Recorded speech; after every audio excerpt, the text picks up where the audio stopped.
तुम्हाला एक गोष्ट सांगू इच्छितो.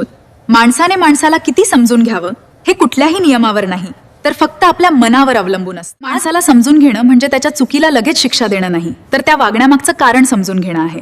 प्रत्येक माणूस त्याच्या परिस्थितीमधून तयार झालेला असतो. माणसाला समजून कोणी शांत राहतो, कोणी तुटतो, पण प्रत्येकाच्या मागे एक स्टोरी असते. आपण इतरांशी जसं वागतो तसंच आयुष्य आपल्याशी वागतं. जर तुम्ही प्रेम दिलं तर कुठेतरी प्रेम परत मिळतं. जर तुम्ही राग आणि नेगेटिव्हिटी दिली तर तसंच वातावरण तुमच्या भोवती तयार होतं. म्हणून लक्षात ठेवा, जर तुमचं वर्तनच तुमचा फ्युचर ठरवतं.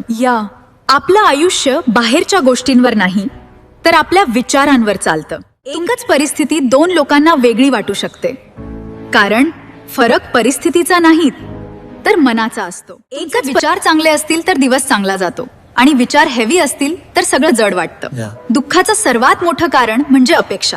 आपण लोकांकडून जास्त अपेक्षा ठेवतो, आणि जेव्हा त्या पूर्ण होत नाहीत तेव्हा मन तुटतं. पण जर आपण एक्सेप्ट केलं की प्रत्येक माणूस परफेक्ट नाही, तर आपलं मन शांत राहतं.